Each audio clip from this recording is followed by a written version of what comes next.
10th करने के बाद हमें कौन सा सब्जेक्ट ऑप्ट करना है, 12th के बाद क्या करियर ऑप्शन होना चाहिए। और आप दमदार तरीके से करोगे तो सीएमए सीएस सीएस तो बहुत छोटे मोटे कोर्स है। आईएएस जैसा एग्जाम भी क्रैक कर देते हैं जिसमें 10,000 20,000 में कोई एक लोग पास हो। कॉमर्स से होगा क्या, तो उनके लिए क्या जवाब देना चाहिए? देखिए भेड़ चाल की तरह अगर सब सीए कर रहे हैं, हम सीए कर लिए तो हम सक्सेसफुल नहीं हो पाएंगे। पर आपको लगता है पढ़ाई लिखाई में तो मेहनत है इसलिए आप भागना चाह रहे हो और इसमें कुछ नहीं रखा है और कुछ और कर लूंगा मैं, तो ऐसा मत सोचिए। करियर काउंसलिंग सेमिनार कितना ज़रूरी था सर, और उन बच्चों के लिए जो बच्चे कॉमर्स फील्ड में करियर बनाना चाहते अपने गले में फांसी का फंदा मत डालो भाई साहब, अपने दिल के अंदर आग लगाओ और कुछ करके दिखाओ। नमस्कार, मेरा नाम फैज़ान है और आप केपी न्यूज़ देखना शुरू कर चुके हैं। इस वक्त हम लोग होटल अमित पार्क में मौजूद हैं और आज डॉक्टर संतोष राय इंस्टीट्यूट द्वारा एक करियर काउंसलिंग का सेमिनार रखा गया है। किस लिए रखा गया है, कितना ज़रूरी था ये सेमिनार, आइए हम जानते हैं। और इस विषय पे बताने के लिए हमारे साथ डॉक्टर संतोष राय खुद मौजूद हैं। सर, जो आज ये काउंसलिंग रखा गया है, सेमिनार रखा गया है, इस सेमिनार में आप किन लोगों को बुलाए हैं और ख़ास किन बच्चों के लिए सेमिनार रखा गया है? ये खास तौर से जो बच्चे 10th 11th 12th पढ़ते हैं उन बच्चों के लिए सेमिनार रखा गया है। ये बच्चे कॉमर्स लेकर के कॉमर्स में क्या क्या फ्यूचर प्रॉस्पेक्ट्स है, कॉमर्स में क्या क्या फ्यूचर की संभावनाएं हैं, कॉमर्स में क्या क्या बेहतर कर सकते हैं, ये इस बात के लिए ये सेमिनार रखा गया है। यहाँ पे 20 सीएमए क्वालिफाइड बच्चे जिनका कैंपस है 27 अप्रैल को, वो भी यहाँ शामिल होकर के अपनी चीज़ों को शेयर कर रहे हैं। जो विभिन्न स्कूल के टॉपर बच्चे भी शामिल हो रहे हैं। वेस्टर्न इंडिया रीजनल काउंसिल के चेयरमैन सीएमए अरिंदम गोस्वामी जी यहाँ आए हुए हैं। सीए संतोष जैन जी जो मोटिवेशनल स्पीकर हैं, इन बच्चों को गाइड करने के लिए आए हुए हैं। तो मुख्य उद्देश्य है संतोष राय का, जैसा एज यूजुअल हरदम कहता है कि कॉमर्स मेरी पहचान है, कॉमर्स की मसाल लेकर मैं ज़िंदगी भर चलता रहूँगा। ये करियर काउंसलिंग सेमिनार कितना ज़रूरी था सर, और उन बच्चों के लिए जो बच्चे कॉमर्स फील्ड में करियर बनाना चाहते हैं? ये सबसे इम्पॉर्टेंट ये होता है कि जब कभी कोई बेहतर चीज़ देखोगे तो बेहतर करने का मन करेगा। जब कभी कुछ बेहतर चीज़ या बेहतर बच्चों को देखोगे तो हमें भी लगता है कि उन्हें देख करके हम भी कर सकते हैं। हर व्यक्ति का कोई रोल मॉडल होता है, तो यहाँ उन रोल मॉडल को तैयार करके इन बच्चों को दिखाया जा रहा है कि आप देखो कि इस भिलाई नगरी के 20-25 बच्चे आज कितना बेहतर तरीके से अपने करियर को बना रहे हैं। मार्केट में चल रहा है कि कॉमर्स से होगा क्या, तो उनके लिए क्या जवाब देना चाहिए? बहुत से लोगों के दिमाग में रहता है कॉमर्स को पहले तृतीय श्रेणी का सब्जेक्ट समझा जाता था और मैथ्स और बायो के बाद कॉमर्स का कहीं नंबर आया करता था, या सोचा करते थे, या जो बुद्धू हुआ करते थे वो कॉमर्स लिया करते थे। ये बहुत बड़ी गलतफहमी है। ये गलतफहमी आज इस हॉल में जो लगभग 150 से ज़्यादा बच्चे हैं वहाँ ये गलतफहमी दूर हो जाएगी। आज के इस करियर काउंसलिंग सेमिनार में हमारे साथ जुड़ रहे हैं अरिंदम गोस्वामी जी। सर, मैं आपसे पूछना चाहूँगा कि आज स्पेशल गेस्ट के तौर पर यहाँ पर मौजूद हैं। बच्चों को किस तरह के गाइडलाइंस ज़रूरी होते हैं जब वो 10th 12th पास आउट हो जाते हैं? और दूसरी बात कि अगर कोई बच्चा ये सोच रहा है कि मुझे सीएमए करना है, सीएमए में करियर बनाना है, तो उन्हें किन किन बातों का ध्यान रखना चाहिए? सीएमए सबसे लो कॉस्ट वाली कोर्स है जिसमें आपका लास्ट टाइम हाईएस्ट पैकेज गया कैंपस में 28 लाख। इसमें फाउंडेशन है 4 पेपर, इंटर है 8 पेपर और फाइनल है 8 पेपर। और आपका कहना है जो क्या क्या ध्यान दिया जाता है, डिसिप्लिन, सब हर चीज़ में कोई भी कोर्स करे हम लोगों को डिसिप्लिन हुआ जाता है। आपको मैं पहले ही बोला है, हमारा इसमें सबसे लो कॉस्ट में एक हाई पैकेज जॉब मिलता है। मतलब जो बच्चा 12th पास आउट हो जाने के बाद अगर वो सोच रहा है कि मुझे सीएमए में करियर बनाना है, तो उसे क्या क्या करना होगा? 12 पास के बाद फाउंडेशन देना होता है। फाउंडेशन पास के बाद हमारा इंटरमीडिएट में एडमिशन होता है। अगर कोई बच्चा डायरेक्ट एडमिशन लेना चाहता है तो ग्रेजुएशन के बाद एडमिशन लेना पड़ता है। लेकिन कोई अगर 12 के बाद कॉस्टिंग करना चाहता है वो फाउंडेशन दे के एडमिशन ले सकते हैं। और कुछ बहुत सारे बच्चों के दिमाग में सीएमए को लेकर वो क्लियर नहीं है कि सीएमए होता क्या है, इसमें जॉब रोल क्या रहता है, क्या जॉब मिलती है, किस तरह का जॉब करना पड़ता है, तो उन बच्चों को क्या गाइड देंगे? बहुत क्लियर है। अभी job market cost and management account के लिए सबसे अच्छा जॉब मार्केट है। में हमारा कुछ दिन पहले भिलाई में मतलब हम लोग एक प्री प्लेसमेंट ओरिएंटेशन प्रोग्राम करते हैं जो लोग फाइनल पास आउट स्टूडेंट्स हैं, उसके लिए हम लोग किए थे। मैं आपको बार बार बता रहा हूँ, हमारे पास जॉब की कोई कमी नहीं है, कोई जॉब की कमी नहीं है। हमारा अकाउंट्स की जॉब है, कॉस्टिंग की जॉब है, यही प्रोफाइल रहता है generally. Direct tax, indirect tax, costing profile, accounts profile, ये सभी जॉब रहता है। जो बच्चे सीएमए का कोर्स कर रहे हैं और वो क्लियर नहीं कर पा रहे हैं और उसके कारण वो कहीं ना कहीं उन्हें ये हो रहा है कि अब क्या सीएमए छोड़ दें क्या, क्योंकि हमारा क्लियर नहीं हो पा रहा, तो उन बच्चों को क्या आप हर चीज़ में डिसिप्लिन ज़रूरी है। आपको बच्चे को डिसिप्लिन होना ज़रूरी है। आजकल सोशल मीडिया से बहुत लोग जुड़े रहते हैं, इसको सुन के नहीं, सुन के फोकस्ड होना ज़रूरी है। आजकल बच्चा फोकस्ड नहीं होता है मेरे हिसाब से। इनका सुनते उनका सुनते वो सब छोड़ के पढ़ाई में ध्यान दो, किसी एक जन का सुनो और आप आगे बढ़ो। ओके, बहुत बहुत शुक्रिया।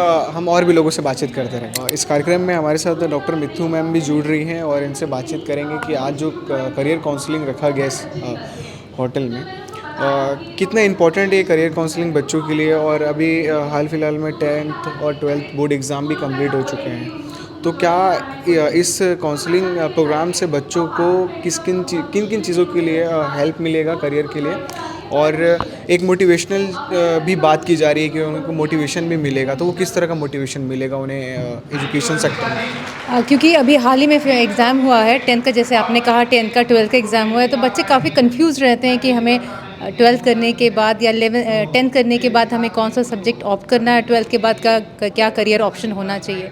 तो इस कार्यक्रम से उनको ये हेल्प मिलेगा कि 10th के बच्चे कॉमर्स में क्या फ्यूचर प्रोस्पेक्ट्स है ये जान पाएंगे, और 12th जो दिया हुआ बच्चा जो एग्ज़ाम दिया है वो ये समझ पाएगा कि मेरे अंदर किस टाइप का पोटेंशियल है, मुझे सीएमए करना चाहिए, सीए करना चाहिए, जिसके लिए सीए संतोष जैन सर, सीएमए अरिंदम जो वाइस चेयरमैन हैं WIRC के, और जो रीसेंट जो सीएमए क्वालिफाइड बच्चे हैं, 18 से ज़्यादा सीएमए क्वालिफाइड रीसेंट क्वालिफाइड बच्चे हैं, जो आज बच्चों को गाइड करेंगे कि सीएमए के क्या फ्यूचर प्रॉस्पेक्ट्स होते हैं, सीए के क्या फ्यूचर प्रॉस्पेक्ट्स होते हैं, और सीएस के क्या होते हैं। इसके अलावा जो भी इनकी क्वेरीज़ होगी, जिनके पेरेंट्स भी, आज हमने सबसे अच्छी बात है कि पेरेंट्स भी कंपनी किए हैं बच्चों के साथ, जो उनके अंदर कोई क्वेरीज़ होंगी तो वो जान पाएंगे इन स्पीकर से। हम वहाँ रहेंगे और पर्सनल काउंसलिंग की भी व्यवस्था है, जो कि पब्लिक में खड़े होकर नहीं पूछ पा रहे हैं, उनके लिए हमने अलग से पर्सनल काउंसलिंग के लिए एक टेबल अरेंज किया जिसमें वो पूछ सकते हैं। इससे क्या होगा, उनको आने वाले समय में उनके अंदर क्या पोटेंशियल है और क्या करना चाहिए, इसके बारे में बेहतर वो जान पाएंगे।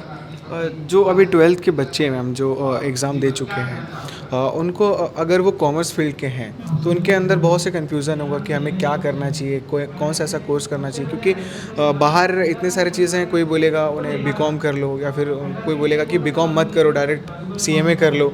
तो क्या बेटर ऑप्शन रहेगा उनके लिए, आप क्या सजेस्ट करना चाहेंगे? उनके लिए उनके पोटेंशियल के हिसाब से सबसे अच्छी बात है, हम उनके पोटेंशियल के हिसाब से उनको सजेस्ट करते हैं। देखिए, भेड़ चाल की तरह अगर सब सीए कर रहे हैं, हम सीए कर लिए, तो हम सक्सेसफुल नहीं हो पाएंगे। हमको अपने पोटेंशियल को एनालाइज करना है, तो कुछ ऐसे हम टेस्ट कंडक्ट करेंगे जिससे वो अपने पोटेंशियल को एनालाइज कर पाएंगे, और उससे हम उनको सजेस्ट करेंगे कि आपको कॉमर्स के जो फ्यूचर एवेन्यूज़, मतलब मार्केट के क्या फ्यूचर एवेन्यूज़ है और कॉमर्स में क्या फील्ड है, उसको चूज़ करना है। तो ये पोटेंशियल के अकॉर्डिंगली आपका कोर्स सिलेक्ट किया जाएगा, न कि सब हमारे फ्रेंड्स अगर सीए कर रहे हैं हम भी साथ में करें, उससे आपका करियर कभी भी नहीं बन सकता है। तो ये हेल्पफुल, जो हमारा जो काउंसलिंग कर रहे हैं, जो टेस्ट कंडक्ट कर रहे हैं, these all are helpful for them to choose a career. Okay, बहुत बहुत शुक्रिया आपसे बातचीत करने के लिए। हम और भी लोगों से बातचीत करते रहेंगे, बने रहिए। आज के इस करियर काउंसलिंग सेमिनार में हमारे साथ संतोष जैन सर भी हैं, और एज अ मोटिवेशनल स्पीकर वो यहाँ पर पधारे हैं। सर, आज आप यहाँ पर आए हुए हैं, किस तरह से बच्चों को मोटिवेट करेंगे? बहुत से बच्चे 10th और 12th पास आउट हुए हैं, और बहुत बच्चे जो हैं अभी भी इस टेंशन में कि हमारे रिजल्ट का होगा क्या। तो इन सब सारी चीज़ों के लिए आप क्या संदेश देना चाहेंगे उन बच्चों को, जो बच्चे अब करियर चुनने के लिए आगे बढ़ना चाह रहे हैं और बहुत सारे कन्फ्यूज़न है उनके मन में, उनके लिए क्या कहना चाहिए? सबसे पहले तो डॉक्टर संतोष राय सर ने और संतोष राय इंस्टीट्यूट ने जो शानदार प्रोग्राम ऑर्गेनाइज़ किया है कैरियर काउंसलिंग का कॉमर्स के स्टूडेंट के लिए, मोटिवेशनल, उसके लिए बधाइयाँ। आप कवर कर रहे हैं, आपको धन्यवाद। और देखिए, कॉमर्स के स्टूडेंट को मैं इतना कहना चाहूँगा कि आपको रिजल्ट से डरने की ज़रूरत नहीं है। अपना दम लगाओ, अपना 100% लगाओ, अपना बेस्ट दे दो, उसके बाद ईश्वर के ऊपर छोड़ दो, तो आप बहुत रिलैक्स भी रहोगे। लेकिन हाँ, मेहनत में कभी मत करो। एक मैसेज तो ये देना चाहूँगा। अब जो बच्चे ये सोच रहे हैं कि मुझे 12th के बाद जैसे CMA करना है या फिर CA की कोर्स करना है, पर उनके पास एटमॉस्फेयर में बहुत सारे ये है कन्फ्यूज़न है कि CA CMA में टाइम वेस्ट हो सकता है हमारा, क्योंकि क्लियर नहीं कर पाएंगे, या फिर जो बच्चे कर रहे हैं CMA और एक दो बार अटैम्प्ट में वो क्लियर नहीं करते हैं तो वो लाइन ही छोड़ देते हैं, फिर वो दूसरे जगह चल जाते हैं। तो उन बच्चों के लिए क्या कहना चाहेंगे जो बहुत ज़्यादा नेगेटिव हो चुके हैं? देखिए, मैं उनसे एक अपील करना चाहूँगा कि अगर आप कोई भी फील्ड में अच्छा कैरियर बनाना चाह रहे हैं, बेस्ट कैरियर बनाना चाह रहे हैं, CA का है, CS का, CMA का, कॉमर्स में, तो ये पहले मेंटली प्रिपेयर हो जाओ कि दमदार मेहनत लगने वाली है, कुछ भी आसानी से नहीं होने वाला है। आप अगर हल्के तौर से एक दो अटेम्प्ट दोगे और निराश होकर के छोड़ दोगे तो इस फील्ड को छोड़ दोगे, कोई बात नहीं। फिर कहीं और जाओगे, वहाँ भी आपको बहुत रगड़ के मेहनत करनी पड़ेगी, वहाँ भी नहीं करोगे, वहाँ भी छोड़ना पड़ेगा, तो ज़िंदगी में कब तक छोड़ते रहोगे? कितनी सारी लाइन बदलते रहोगे? एक में रहो, 100% करो, दमदार मेहनत करो, मेंटली प्रिपेयर रहो कि बिना मरे स्वर्ग नहीं मिलना है। और आप दमदार तरीके से करोगे तो CMA CA CS तो बहुत छोटे मोटे कोर्स है, यूँ हो जाते हैं। इसके लिए बहुत ज़्यादा इतनी मेहनत की भी ज़रूरत नहीं है। लोग तो IAS जैसा एग्ज़ाम भी क्रैक कर देते हैं जिसमें 10,000 20,000 में कोई एक लोग पास होते हैं। यहाँ तो पासिंग परसेंटेज 20 है, 100 में 20 में आना है, और 100 में 20 में नहीं आ पाए हम तो फिर क्या कर पाएंगे? बहुत सारे बच्चों का ना आजकल ये माइंडसेट बन चुका है कि पढ़ाई लिखाई में कुछ रखा नहीं है, कुछ और करते हैं, बिजनेस कर लेते हैं, कुछ खोल लेते हैं, किसी और सेक्टर में चल जाते हैं, पढ़ाई लिखाई से कुछ किसी को मिला नहीं है। तो एज अ मोटिवेशनल स्पीकर उन लोगों के लिए क्या कहना चाहेंगे? देखिए, ये सोच सही भी हो सकती है, गलत भी हो सकती है। अगर आपको लगता है कि पढ़ाई लिखाई से बेहतर आप किसी और फील्ड में बहुत क़यामत का अच्छा कर सकते हैं, तो फिर सही बात है, पढ़ाई लिखाई में कुछ नहीं, आप दूसरा कुछ कीजिए। पर आपको लगता है पढ़ाई लिखाई में तो मेहनत है, इसलिए आप भागना चाह रहे हो और इसमें कुछ नहीं रखा है और कुछ और कर लूँगा, मैं ईजी फाइंड आउट कर लूँगा, शॉर्टकट फाइंड आउट कर लूँगा, तो ऐसा मत सोचिए। आज की डेट में दुनिया में 80% लोगों का कैरियर पढ़ाई लिखाई से ही बनता है। 20% के कैरियर में सब आ गए, sports, cultural, dance, singing, hobby सब आ गए। 80% लोगों का कैरियर इसी से बनता है। तो ये मत सोचो कि पढ़ाई लिखाई से होता कुछ नहीं, होता तो बहुत कुछ है। हाँ, आपसे नहीं होता है, कुछ और हो सकता है, तो आप कुछ और करो। एक और आपसे राय लेना चाहूँगा, जो पेरेंट्स हैं, जो पालक हैं, बच्चों पे बहुत ज़्यादा प्रेशर कर रहे हैं आज के डेट में, और रिज़ल्ट से पहले और रिज़ल्ट के बाद भी बहुत ज़्यादा प्रेशर देते हैं वो बच्चों को कि तुमको टॉप लिस्ट में ही आना है। और इन सब सारी चीज़ों के बाद ये हो जाता है कि बहुत से केसेस हमें सुनने को मिलते हैं कि किसी बच्चे ने गलत कदम उठा लिया। हाल ही में एक ऐसा हुआ कि एक लड़की ने तैयारी किया 10th में, और उसके बाद उसने सोचा कि मेरा फर्स्ट डिवीज़न आ जाएगा, पर वो सेकंड डिवीज़न आ गई। उसके बाद उसने गलत कदम उठा लिया और वो इस दुनिया में नहीं रही। तो कई बार हम ऐसे एजुकेशन सिस्टम बना चुके हैं कि बच्चे बहुत ज़्यादा प्रेशराइज हो जा रहे हैं। तो उनके लिए क्या कहना चाहेंगे, और ख़ास पेरेंट्स के लिए जो बोल रहे हैं कि नहीं तुमको टॉप रैंक में आना, अदरवाइज़ तुम हमारे लिए अच्छे बच्चे नहीं हो, तो उनके लिए क्या कहना चाहेंगे? देखिए, पेरेंट्स से मैं अपील करना चाहूँगा कि कम से कम प्रेशर तो कभी मत डालिए, और खासकर रैंक के लिए। अगर आपको थोड़ा बहुत प्रेशर डालना है तो ये डालो सिर्फ कि पढ़ाई करना है, अच्छा करना है, सिलेबस को अच्छे से कंप्लीट करना है, नॉलेज गेन करना है, हमको लर्न करना है, ये पर्पस होना चाहिए। उनके ऊपर प्रेशर इस बात का मत हो कि 90% लाना है, क्लास में टॉप 5 में आना है, स्कूल में टॉप 5 में आना है, इस बात का प्रेशर मत रहे, क्योंकि ये हर कोई कर भी नहीं सकता। पूरे 100 बच्चों में 4 या 5 ही टॉप करेंगे, 95 नहीं ला पाएंगे अल्टीमेटली। इस बात को एक्सेप्ट करना पड़ेगा। तो आप उनको प्रेशर मत दो, आप उनको इंस्पायर करो, आप उनको कोई रिवॉर्ड दो कि भाई अगर मान लो लगता है कि भाई आप टॉप 5 में आ गए तो मैं आपको ये रिवॉर्ड दूंगा, नहीं आए तो कोई बात नहीं, पर ये रिवॉर्ड दूंगा। बच्चा प्रेशर फील नहीं करेगा, उसको लगेगा अगर मैं मेहनत करूंगा, अच्छा कर लूँगा तो ये मिलेगा, नहीं करूँगा तो क्या होगा, नहीं मिलेगा। तो वो टेंशन नहीं लेगा कि लाना ही है, किसी भी कीमत पे लाना है, नहीं तो पापा क्या सोचेंगे, पापा नाराज़ हो जाएंगे। तो आप उनको इंस्पायर कीजिए, टेंशन में मत डालिए, प्रेशर मत दीजिए, और बेस्ट करने को आप उनको इंकरेज कीजिए। बस आप बोलो कि रिजल्ट की चिंता मत कर, तू अपना बेस्ट कर, तूने अपना बेस्ट किया ना, मैं तेरे से सेटिस्फाइड हूँ, अब तेरा रिजल्ट चाहे कुछ भी हो। और बच्चों के लिए क्या कहना चाहिए, जो बच्चे अगर पेरेंट्स सपोर्ट कर भी रहे हैं, वो खुद में ही डर जा रहे हैं, खुद में ही बहुत ज़्यादा डिमोटिवेट हो जा रहे हैं और गलत कदम उठा ले रहे हैं कि मेरे को 99 लाना था, मेरा 80 आ गया। मतलब 10-10 नंबर के लिए भी बच्चे जो इतने मतलब वो हो जा रहे हैं कि वो गलत कदम उठा ले रहे हैं। तो उन बच्चों के लिए क्या कहना चाहिए? उन सारे बच्चों से कहना चाहता हूँ कि देखिए, ये ज़िंदगी, आपका जो 1 साल का कैरियर, उसमें अगर आपका 10% 20% कम हो गया, थोड़े परसेंटेज कम हो गए, मैं बोलता हूँ असफल भी हो गए किसी एग्ज़ाम में, तो क्या गया ज़िंदगी का? ज़िंदगी ने 70 साल में आपको 1 साल के लिए असफल किया, और आप क्या बेवकूफ़ी कर रहे हैं कि आप पूरे जीवन के 70 साल को ही ख़त्म कर रहे हैं। तो गलत कौन है? गलत ज़िंदगी है या गलत आप हैं? ज़िंदगी ने तो 1 साल आपको पीछे किया, आपने तो अपने आप को 70 साल पीछे कर दिया, अपने 70 साल, अपने माँ बाप के भी 70 साल, सबके ख़राब कर दिए, 200 साल ख़राब कर दिए।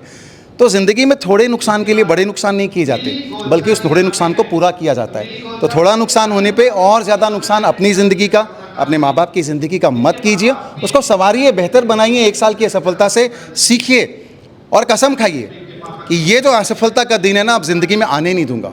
कुछ ऐसा करो, अपने अंदर आग लगाओ, अपने गले में फांसी का फंदा मत डालो भाई साहब, अपने दिल के अंदर आग लगाओ और कुछ करके दिखाओ। बहुत बहुत शुक्रिया हमसे बातचीत करने के लिए। Thank you very much. हमने इस सेमिनार में तमाम जो लोग आए हुए थे, जो मोटिवेशनल स्पीकर थे, जो सीएमए जो आए हुए थे, आजकल जितने भी जो बच्चे हैं आज के सीएमए और सीए का जो कोर्स करना चाहते हैं 12th के बाद, उन बच्चों को जो करियर काउंसलिंग किया गया और तमाम जो लोग आए हुए थे, हमने कोशिश की उनसे बातचीत करने की, जानने की कि किस तरह से करियर काउंसलिंग हो सकता है, किस तरह के करियर को चूज़ किया जा सकता है। और जो बच्चे बहुत जल्दी डीमोटिवेट हो जाते हैं या वो कभी कोई एग्ज़ाम में फ़ेल हो जाते हैं तो बहुत ज़्यादा वो हताश हो जाते हैं, तो उन बच्चों को कैसे मोटिवेशन मिल सकता है, उस पर भी हम बातचीत किए। और तमाम जो करियर काउंसलिंग को लेकर जो तमाम सारी चीज़ें हैं उस पे हमने राय लेने की कोशिश की कि किस तरह से, किस फील्ड में आप किस तरह से अपना करियर बना सकते हैं, खासकर सीए सीएमएस में, और सीएस और सीएमए में किस तरह के करियर आप बना सकते हैं। उन सब सारी चीज़ों पे हमने बातचीत करने की कोशिश की। आपकी क्या राय कमेंट बॉक्स से ज़रूर रखिएगा। बाकी के अपडेट्स के लिए देखते रहिए केपी न्यूज़। शुक्रिया।